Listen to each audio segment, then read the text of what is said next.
किसी भी सोमवार की अष्टमी के दिन शिवलिंग पर अगर लगा दिया जाए, जिंदगी में दुख तुम्हारे आसपास भी नहीं भटक सकता, सुख की अनुभूति होगी।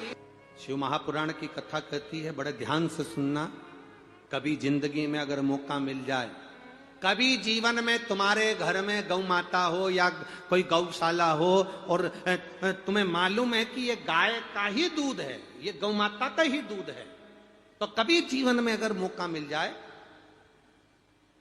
और अगर तुम्हें कोई कह दे कि तेरी किस्मत में सुख नहीं है, तेरी किस्मत में धक्के खाना लिखा है, तेरी किस्मत में दुख लिखा है, तेरी किस्मत में हमेशा धक्के खाना लिखा है, कोई कह दे तुमको, तो उसकी सुन लेना। और आखिरी में केवल बेलपत्री का ये बीच वाले भाग पर गौ माता, अगर देसी गाय अगर कहीं हो, उसका अगर दूध सुबह का समय का मिल जाए, शाम का दूध नहीं, सुबह का यदि दूध मिल जाए, इस बेलपत्री के मध्य भाग में, आप लोग आस्था चैनल पर आप इस पत्ती, बीच की पत्ती के मध्य भाग में थोड़ा सा दूध लगाकर, नीचे के भाग में भी थोड़ा सा दूध लगाकर, दोनों पत्तियों में गाय का घी लगाकर भगवान शंकर के शिवलिंग पर कभी मौका मिल जाए जिंदगी में एक बार, किसी भी सोमवार की अष्टमी के दिन शिवलिंग पर अगर लगा दिया जाए, जिंदगी में दुख तुम्हारे आसपास भी नहीं भटक सकता, सुख की अनुभूति होगी। दुख में भी सुख आएगा, किस्मत में दुख लिखा है वो तो आएगा, पर दुख में भी सुख की अनुभूति होगी। आएगा दुख, पर दुख भान नहीं होने देगा। पांवों में अगर ठोकर लगी है तो थोड़ी तो चोट लगेगी, पर जूता पहने हो तो ज्यादा लगेगी क्या? जम के तो बोलो रे, नहीं लगे, क्योंकि जूता पहन रखा है, तुमने पहले से सेफ्टी कर रखी है, तो चोट नहीं लगेगी। ठोकर लगी, कष्ट हुआ, पांव में थोड़ा कष्ट हुआ, पर इतना नहीं हुआ। अगर नंगे पैर होता, चोट लगती तो ज्यादा लगती। अष्टमी बहुत सुंदर दिवस है, बहुत बहुत बधाइयां महाराज। सोमवार की अष्टमी का मतलब आपको इंदौर की कथा में बताया था, जिस दिन शंकर और पार्वती के मिलन का दिवस हो, और केवल एक माता पार्वती के अकेले मिलन का नहीं, 64 योगनिया तक भगवान शंकर से मिलने के लिए आती है। जिस लड़के की शादी नहीं हो रही हो, सोमवार की अष्टमी पड़ने पर एक लाल फूल चंदन में लगाकर, जहां पर अशोक सुंदरी का स्थान है, उस अशोक सुंदरी वाले स्थान पर ले जाकर, अगर सोमवार की अष्टमी पड़ने पर लड़का या लड़की जिसका विवाह नहीं होता वो चढ़ा देता है, मात्र 3 महीने में उसका विवाह पक्का हो जाता है। मात्र 3 महीने। अशोक सुंदरी का स्थान शिव। बहुत तकलीफ है और नहीं हो रहा काम, बहुत दिनों से लगे हो, नहीं हो रहा, हरा मूंग ले जाओ। मूंग के दाने तो रहते हैं घर में, केवल 31 मूंग के दाने लेकर जाइए, 31 चावल के दाने लेकर जाइए, और 31 ही बेलपत्र लेकर जाइए। जिस दिन सोमवार की अष्टमी हो, कौन से दिन? सोमवार की अष्टमी हो, उस दिन शंकर जी के मंदिर में जाओ, 3 चीज लेकर जाओ, मूंग के दाने, चावल, बेलपत्र। चावल जो 31 लेकर गए हो, अपनी कामना कर कर शंकर जी की देहली पर रख दो, चौखट पर, कहीं पर भी एकांत में उसको रख दिया जाए। मूंग के जो दाने लेकर गए हो 31, वो नंदी के पास में, जो नंदी का पांव ऊंचा रहता है, उस पांव के पास रख दीजिए। और जो 31 बेलपत्र लेकर गए हो, वो 31 बेलपत्र अशोक सुंदरी वाली जो जगह है, आपको पहले बताया है कथा में, अशोक सुंदरी जी का स्थान, ये शिवलिंग, ये जलाधारी जहां से पानी बहता है, उसके बीच में एक मोटी सी लाइन होती है, जो शंकर भगवान की छोटी लड़की अशोक सुंदरी का स्थान है। शिव जी के 13 बच्चे हैं, 13 बच्चे में सबसे छोटी लड़की अशोक सुंदरी यहीं पर विराजमान होती है, जहां से पानी नीचे गिरता है। प्रत्येक शिवलिंग के सामने एक मोटी सी लाइन होगी, उस मोटी सी जो लाइन है अशोक सुंदरी, वहां पर जो 31 बेलपत्र लेकर गए हो, अपनी कामना कर कर पीला चंदन, लाल चंदन लगाकर उस पर समर्पित करते जाओ। उसकी डंडी जहां से पानी बहता है उस ओर होना चाहिए। आप निवेदन कर कर देखो, एक सोमवार की अष्टमी पर कर कर देखना, दूसरी सोमवार की अष्टमी आएगी, अपने आप आपका काम हो गया होगा। बाबा से निवेदन तो करो, क्यों भटक रहे? एक मात्र शिव मंदिर में झाड़ू लगा रही हैं अहिल्याबाई। साधारण सा भाव है, केवल एक झाड़ू। कई लोग कहते हैं महाराज जी आप कहते हो मंदिर में जाकर झाड़ू लगाओ, पोछा लगाओ, तो जो हमने मंदिर में रख रखा है स्वीपर आदि कादिक जो भी सेवा करने वाला है, काम करने वाला है, वर्कर है, वो कर रहा है, तो हम क्यों करें? अरे भाई एक बात याद रखना, आप सबसे पूछना चाहूंगा, आप लोग कहते हो कि मंदिर की सफाई जो वर्कर रखा है उसे करना चाहिए, मंदिर की सफाई जो पुजारी रखा है उसको करना चाहिए। मैं आपसे पूछना चाहता हूं कि आपके घर में जो तिजोरी है दिवाली पे उसकी सफाई कौन करता है? नौकर करता है? अरे बोलते तो जाओ। नौकर करेगा? नहीं। वर्कर करेगा? नहीं। स्वीपर करेगा? नहीं। तिजोरी की सफाई कोई दूसरा नहीं करता, तिजोरी की सफाई हमें करना होती है। उसी तरह मंदिर की सफाई न पुजारी करे न कोई वर्कर करे, जो दर्शन करने जाए वो करे, क्योंकि ये तिजोरी है हमारी, ये तिजोरी है हमारी, यहां से हमें मिलता है, ये मेरा देव अतिदेव महादेव देता है। और धतूरे का फूल,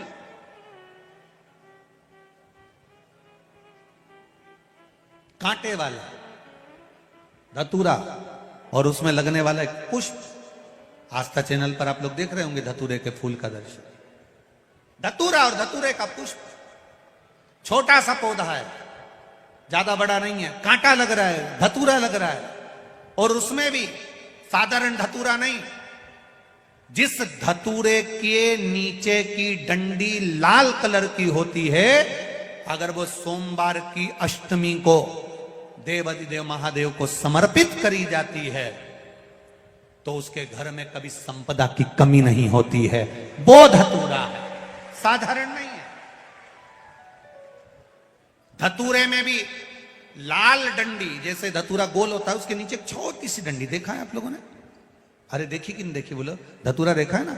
धतूरे के अंदर एक नीचे छोटी सी डंडी होती है, जब तोड़ोगे तो वो डंडी का कलर अगर लाल है, वो डंडी का कलर अगर लाल है, और कभी हम तो कहेंगे जैसे बड़ी बीमारी जिसको हो जाती है, लीवर, किडनी, कैंसर आदि आदि बड़ी बीमारियों से जो जूझ रहा होता है, प्रयास करो, प्रयास महामृत्युंजय का जाप कर कर, महामृत्युंजय का स्मरण कर कर, एक लाल डंडी का धतूरा प्रयास करना, एक धतूरा मिल जाए या 5 धतूरे मिल जाए किसी भी एकांतेश्वर महादेव पर, जो शिव मंदिर एकांत में हो, जहां कोई जाता आता नहीं हो। वैसे तो अब बहुत मुश्किल है कि ऐसा मंदिर मिल जाए जहां कोई जाता आता नहीं हो, पहले की बात दूसरी है, अब बात दूसरी है। फिर भी कहीं आप रोड पे से निकल रहे हो, एकांतेश्वर महादेव अगर आपका दिख जाए, बहुत बीमारियों से ग्रसित हो, तो भी महामृत्युंजय जाप का स्मरण कर कर या किसी विद्वत ब्राह्मण जन से महामृत्युंजय मंत्र का जाप कराकर, या भगवान शिव के मंत्र का जाप स्वयं कर कर, वो भी ना बने तो पंचाक्षर मंत्र नमः शिवाय, षडाक्षर मंत्र ओम नमः शिवाय, या श्री शिवाय नमस्तुभ्यम जप कर वो लाल डंडी का धतूरा 5 एकांतेश्वर महादेव को आप समर्पित कर सकते। रोग थम जाएगा, जो दवाई खाओगे वो शरीर को लगना प्रारंभ हो जाएगी और आप स्वस्थ होना प्रारंभ हो जाएंगे। अगर बड़ा रोग, देवी शंकर के मंदिर में जाओ, शिव जी का पूजन कर जब वापिस आओ तो शंकर भगवान के मंदिर में जो बाहर नंदी बैठता है उसके कानों में ओम नमः शिवाय बोलकर अपने मन की कामना उसके कानों में बोलकर आप आ जाइए, आपकी कामना 3 महीने में पूरी हो जाती है। नंदी के ईश्वर भगवान का स्मरण करिए। अगर 7 बेलपत्र आप शंकर को समर्पित करते हो तो 1 बेलपत्र नंदी भगवान पर भी अवश्य समर्पित करें। नंदीश्वर भगवान शिव को समर्पण, 1 बेलपत्र नंदी के ईश्वर की ओर चढ़े। और बहुत ध्यान दीजिए महाराज, अगर कोई काम अटक रहा है, नहीं हो रहा, बहुत प्रयास करा, तो भगवान शंकर के मंदिर में 5 बेलपत्र चढ़ाइए और शंकर भगवान की जो छोटी लड़की है अशोक सुंदरी, आपको बताया था ना अशोक सुंदरी का स्थान, भगवान शंकर की 6 लड़कियां हैं, उसमें से सबसे छोटी लड़की अशोक सुंदरी की जगह पर एक बेलपत्र चढ़ाइए, फिर एक बेलपत्र नंदीकेश्वर पर चढ़ाइए, और नंदीकेश्वर पर चढ़ाने के बाद भगवान शंकर के मंदिर के बाहर चौखट पर दिया लगा दीजिए साइड में, और फिर अपने घर पर आ जाइए, आपका कार्य सफल होना प्रारंभ हो जाएगा। नंदीकेश्वर, भगवान नंदीकेश्वर का स्मरण कर लेने पर जीव आनंद सुख की अनुभूति करता है, आनंद सुख को पाता। भगवान नंदीकेश्वर का पूरी दुनिया में केवल एक केदारनाथ ही एक ऐसा है जहां पर ओम कुंड विराजमान है। कौन सा कुंड है वहां पर? ओम कुंड। जो बच्चा हकलाता है, तोतला बोलता है या गूंगा होता है, जिसकी वाणी नहीं होती, वो अगर ओम कुंड पर जाकर ओम बोलने का प्रयास करता है तो जितनी देर तक उसके मुंह से घुन्न की आवाज निकलती है उतनी देर तक ओम कुंड में से पानी का बुलबुला निकलता रहता है। और 7 या 8 बार बोलने से व्यक्ति हकलाना छोड़ देता है, तोतला बोलना छोड़ देता है, उसकी वाणी आ जाती है। वो ओम कुंड केदारनाथ जी में बसता है। कहां बसता है? केदारेश्वर। सोमवार के अष्टमी के दिन जिसके शरीर में सफेद चमड़ी पड़ने लगती है, चर्म रोग हो जाता है, या चेहरे पर आंख के पास में पूरा कालापन आ जाता है, उसको हमेशा याद रखना है, लाल चंदन का लेपन पीपल के पत्ते पर करिए। काय पर करना है? पीपल के पत्ते पर लाल चंदन का लेपन करिए। लेपन कर कर सोमवार की अष्टमी के दिन उसको लेपन कर कर वापिस निकाल कर शंकर भगवान पर उसका धीरे धीरे त्रिपुंड बनाकर लेपन करना प्रारंभ करिए। जब आप त्रिपुंड बनाकर लेपन करना प्रारंभ करें, उसके बाद उस चंदन को जो सोमवार की अष्टमी है तब निकाल कर लिया है और निकाल कर लाकर उसको डब्बी में रख लें। उस चंदन का प्रयोग चर्म रोग के स्थान पर थोड़ी थोड़ी मात्रा में करना प्रारंभ करें, पानी के साथ मिलाकर। परंतु उस चंदन को केवल 6 से 7 दिन में प्रयोग करिएगा, ज्यादा नहीं। धीरे धीरे चमड़ी, परंतु उसको सोमवार की अष्टमी के दिन सिद्ध कर कर बनाना है। उसको सोमवार की अष्टमी के दिन चढ़ाना है श्री शिवाय नमस्तुभ्यम या ओम नमः शिवाय या पंचाक्षर मंत्र या महामृत्युंजय मंत्र, जो आपको आता हो, शिव जी का जो नाम आपको याद हो उसको बोलकर चढ़ा दो, उसको लिया, फिर उसको अपने शरीर पर लगाना प्रारंभ करो। उसका फल आपको 15 दिन के अंदर धीरे धीरे धीरे धीरे प्राप्त होना प्रारंभ हो। लाल चंदन का प्रयोग शिव जी के लिए अवश्य। सोमवार के अष्टमी के दिन अशोक सुंदरी वाली जगह, सबको मालूम है ना अशोक सुंदरी की जगह? अशोक सुंदरी वाली जगह पर 7 हल्दी की बिंदी रख दी जाए। लड़का लड़की जिसका विवाह नहीं हुआ उसका हाथ रख दिया जाए और वही हाथ के छापे पीपल के वृक्ष पर 5 लगा दिए जाएं। महाराज 3 महीने में उसका विवाह पक्का हो जाता है। सोमवार की अष्टमी का इतना भाव है महाराज, सहज नहीं है सोमवार की अष्टमी। शिव और आद्य शक्ति का मिलन है सोमवार की अष्टमी।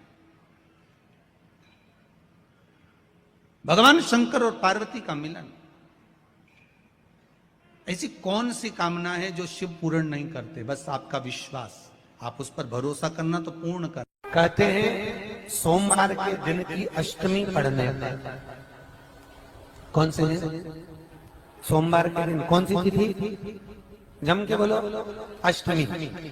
सोमवार के दिन अष्टमी तिथि पड़े और उस दिन अगर 5 बेलपत्र भगवान शिव को समर्पित कर दी जाए तो व्यक्ति जो सोचकर, जिस कामना से, जिस मनवांछित फल के लिए बेलपत्र चढ़ाता है उसकी वो कामना मात्र 3 महीने में पूरी हो जाती है।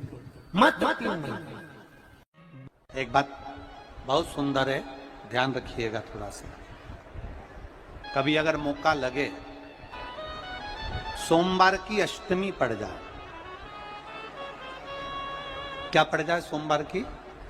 जम के बोलो जरा, अष्टमी। या तो सोमवार की अष्टमी पड़ जाए, या हर महीने शिवरात्रि आती है, हर महीने आती है, या तो सोमवार की अष्टमी पड़ जाए या फिर सोमवार की शिवरात्रि पड़ जाए, हर महीने आती है। प्रयास करना कहीं से देसी गाय का दूध मिल जाए,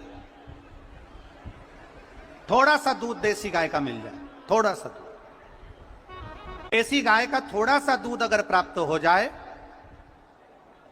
बेलपत्री के पत्ते से दूध कटोरी में लेकर, मात्र बेलपत्री के पत्रे से 1-1 बूंद अगर दूध आप एक बूंद अगर ज्यादा ना मिला हो, एक चम्मच भी अगर आपको दूध देसी गाय का मिल गया हो, और सोमवार की अष्टमी पड़ जाए या सोमवार की जम के बोलो शिवरात्रि पड़ जाए, उसमें केवल अगर देसी गाय का दूध मिल जाए, जर्सी गाय का नहीं हो, देसी गाय का अगर दूध मिल जाए, बेलपत्री के पत्ते से तुम्हारे घर के अंदर अगर शिवलिंग है या मंदिर में शिवलिंग है या तुम्हारे नजदीक में कोई शिवलिंग है, उस पर बूंद बूंद एक एक बूंद अगर शिवलिंग पर दूध समर्पित कर रहे हो, श्री शिवाय नमस्तुभ्यम, नमः शिवाय, या षडाक्षर मंत्र ओम नमः शिवाय, या 33 अक्षर का मंत्र महामृत्युंजय मंत्र, इसका स्मरण कर कर शिव जी पर